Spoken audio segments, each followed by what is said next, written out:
talking about 1950. Los Alamos National Laboratory in New Mexico. There's a bunch of guys sitting down eating lunch, and they're talking about UFO sightings. That's what was in the news back then. UFOs.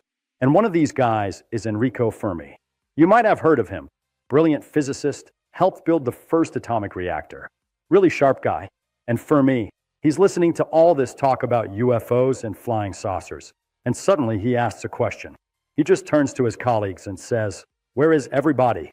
Now that sounds like nothing. It sounds like a simple question.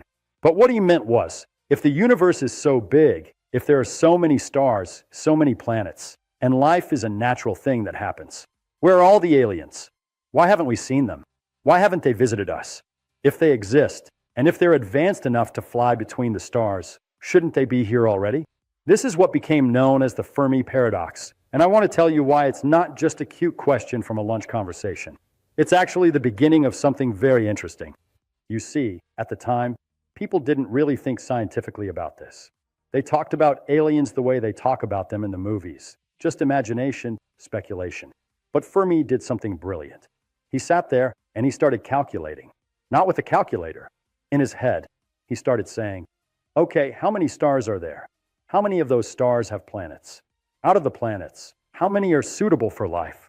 Out of those, how many would actually develop life? And out of those, how many would develop intelligent life? Just asking these questions one by one. And here's the thing. When he worked through these numbers, even being quite conservative about it, even if he assumed that intelligent life is very rare, the number that came out was not zero. It was not small. It was big. It suggested that there should be many, many civilizations out there. Thousands, maybe millions, spread throughout the galaxy. And if that's true, if mathematically, statistically, there should be civilizations out there, then where are they? Where's everybody? That's the paradox. That's the tension. The math says they should be here, but we don't see them. Now, what happened after this lunch was really important for science. Because about 11 years later, a fellow named Frank Drake, an astronomer, not a theoretical physicist, but an astronomer thinking about this problem, he said, you know what? Let me make this more formal. Let me actually write down an equation, a mathematical equation that captures what Fermi was thinking about. And that equation became what we call the Drake equation. And this is where it gets interesting, because this equation is not really about finding aliens. That's the thing most people get wrong. It's not a calculating machine for aliens. It's a way of thinking. It's a way of organizing our ignorance. As a famous SETI scientist once said, it's a way of asking, what do we need to know in order to answer this question? So let's think about what's in this equation. The equation tries to estimate the number of intelligent civilizations in our galaxy that we could communicate with. That's what it's trying to figure out. And it does this by breaking down the problem into parts. You see, that's the scientific method right there. You can't solve the whole problem at once, so you break it into pieces that you can think about. First, the equation asks, how many stars are formed in our galaxy each year? Just how fast are stars being created? Well, we can actually observe this. We can look at the sky. We can count stars. We can estimate this.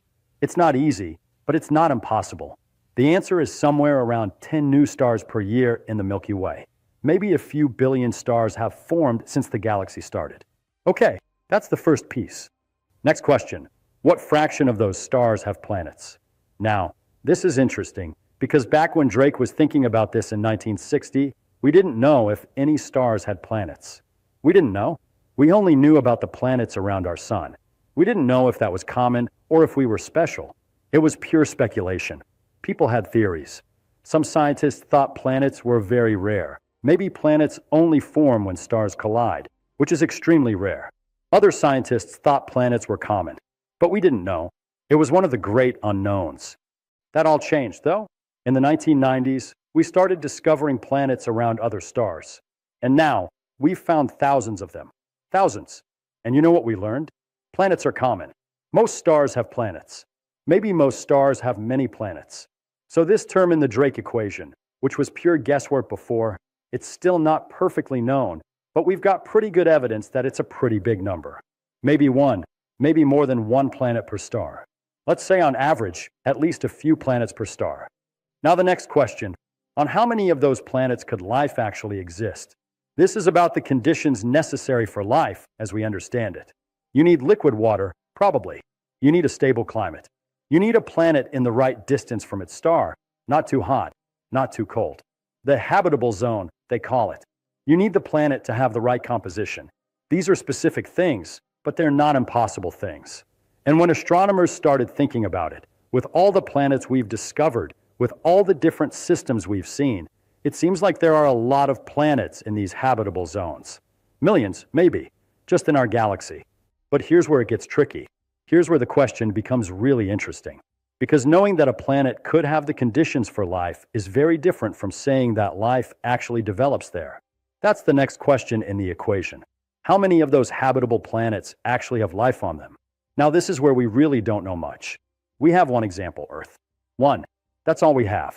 And from one example, how do you figure out a probability? It's very hard. Some people are optimistic. They say, look, the universe is old. The laws of chemistry are the same everywhere. Life is just chemistry. So wherever the conditions are right, life happens. And maybe they're right. Life on Earth appeared pretty quickly in the history of the planet. It appeared in the chemical soup of the early oceans. So maybe life is almost inevitable given the right conditions. Maybe it happens on most habitable planets. But other people are more pessimistic. They say, look, we don't understand how life started. We have theories. We can make amino acids in a test tube by simulating ancient Earth. We can do experiments. But we don't really understand the jump from chemistry to biology, from non-living chemicals to something that's alive. It's a big jump. Maybe it's very rare. Maybe it happens on 1 in a million planets. So this term in the Drake equation, we don't know. We have no idea. It could be a big number or a very small number. That's honest. That's what science should do sometimes. Admit what we don't know. But let's keep going, because there are more questions.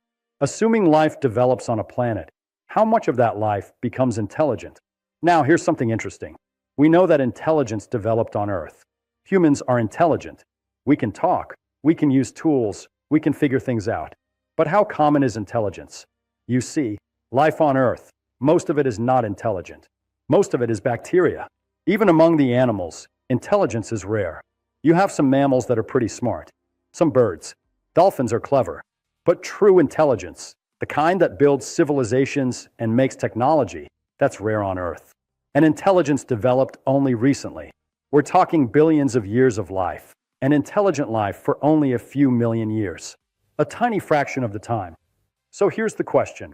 On a world with life, what's the chance that intelligent life develops? Again, we have one example. Earth. It developed once. So is it common? Is it rare? We don't know. Maybe on most worlds with life, no intelligence ever develops. Maybe on every world with life, intelligence is inevitable. We just don't know. And then, here's another thing Fermi was thinking about. How many of those intelligent civilizations developed the technology to communicate across space? How many of them figure out radio? How many of them build radio telescopes and broadcast to the stars? Because if we're going to detect them, they have to be doing that. Or we have to be doing that, and they have to be listening. This is another unknown. Maybe intelligent life always develops technology like that. Maybe it's rare. Maybe most intelligent civilizations never think about broadcasting to space. Maybe they don't have the minerals. Maybe they don't have the right metals or whatever they need. And finally, and this is really important, how long does a civilization last? How long does it broadcast? Because here's the thing. Civilization is not guaranteed to be permanent. We know this from our own example. Here we are, a technological civilization that's only existed for a couple of 100 years. We have nuclear weapons. We have climate change. We have pandemics. We have all sorts of dangers. Will we survive another 100 years? 1,000 years? 1,000,000 years? We don't know. And if most civilizations only last a short time before they destroy themselves or change in some way, then the number of civilizations broadcasting right now could be very small, even if millions of civilizations have existed in the history of the galaxy. So here's what the Drake equation really does. It takes this huge question, are we alone? And it breaks it down into these smaller pieces. And some of these pieces, like the number of stars and planets, we're starting to have decent information about. But others, the probability of life starting, the evolution of intelligence, the technology, the longevity, these we know almost nothing about. Now, there are scientists who have looked at all these terms and plugged in numbers. optimistic numbers, and they get answers like millions of civilizations in the galaxy right now. Millions. That would be amazing.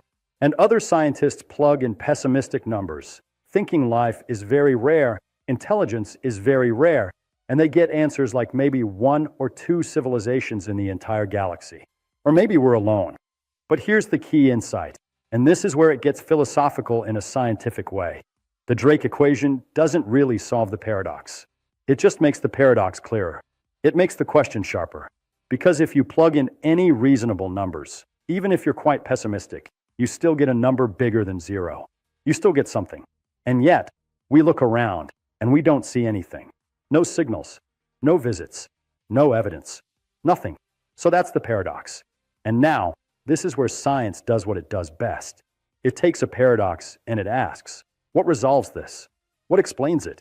And there are actually quite a few possible explanations, and I want to talk about some of them because they're all interesting in different ways. The first one is simple. Maybe we're wrong about one of the terms in the equation. Maybe life is far, far rarer than we think. Maybe intelligent life is even rarer. Maybe technological civilization is extraordinarily rare. So rare that even with billions of planets in the galaxy, there really is only us. Maybe we're alone. That's possible. We don't have the information to rule it out. Here's another thought. Maybe intelligent life is common, but it's very short-lived. Maybe civilizations develop technology and then they're gone. They destroy themselves.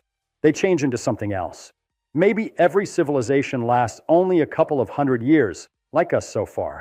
And if that's true, then even though many civilizations may have existed throughout the history of the galaxy, at any given moment, there are very few. Maybe none besides us. That's an interesting thought, isn't it? Another possibility comes from a concept called the Great Filter. And here's the idea. There's something, some barrier, some catastrophe, some law of nature. That's extremely difficult for life to overcome. So difficult that it's very rare for any civilization to get past it. Now, what could this filter be? Well, it could be in the development of life itself. Maybe life is almost impossible to start.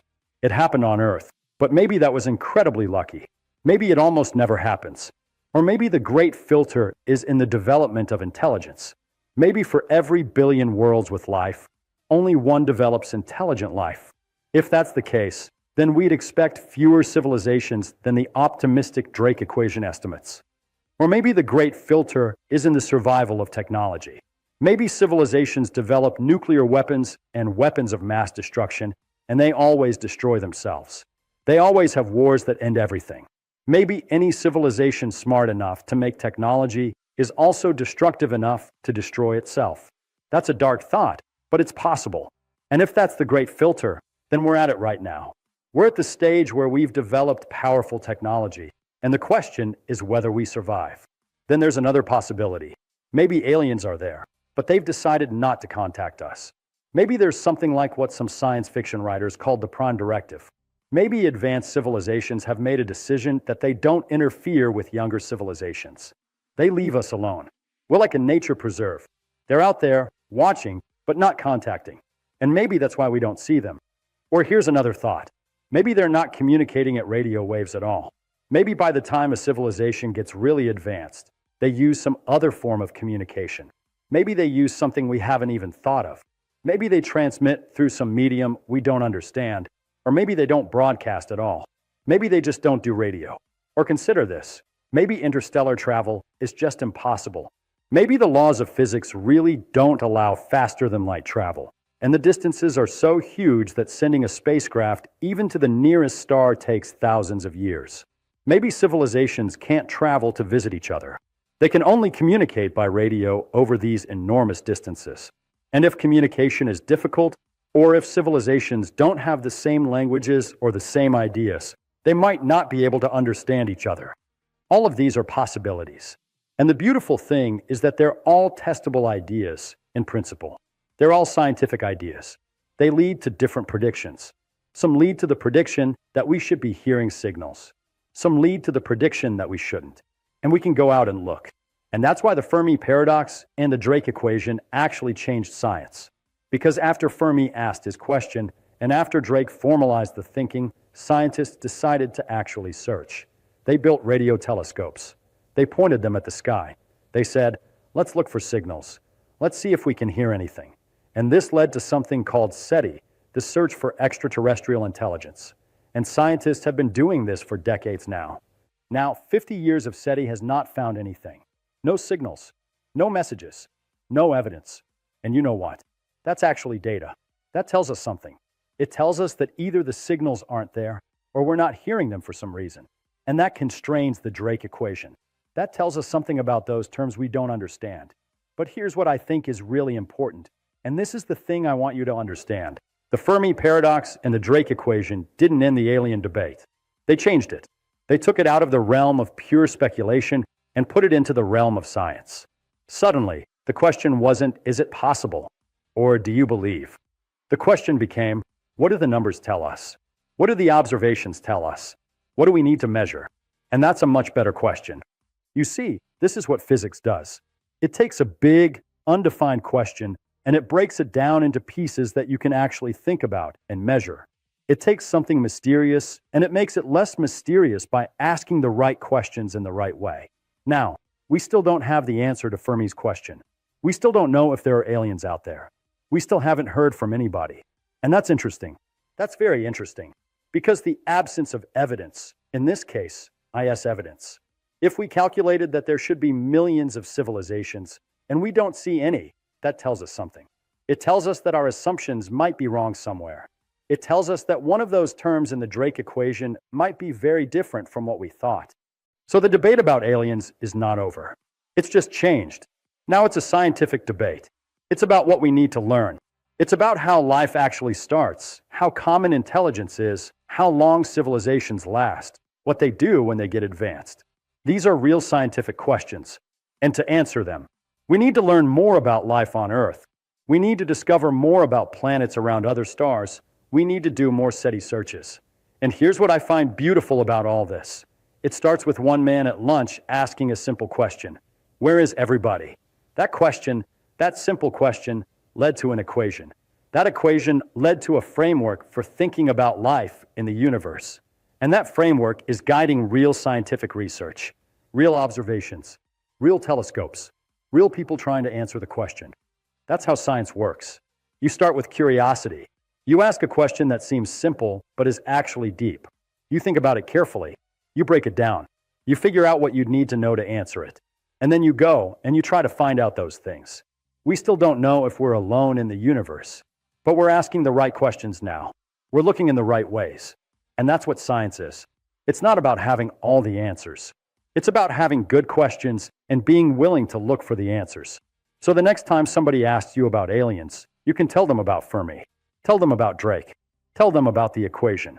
Tell them that scientists have actually thought about this in a mathematical way. Tell them that it leads to some interesting conclusions. Tell them that we're still searching. Tell them that the universe is very big and we don't know yet what's out there. Because the truth is, we don't know. And that's exciting. That's the whole point of science, to figure things out, to discover things. And the fact that we don't know yet, the fact that there's still a mystery, well, that's wonderful. That keeps science going.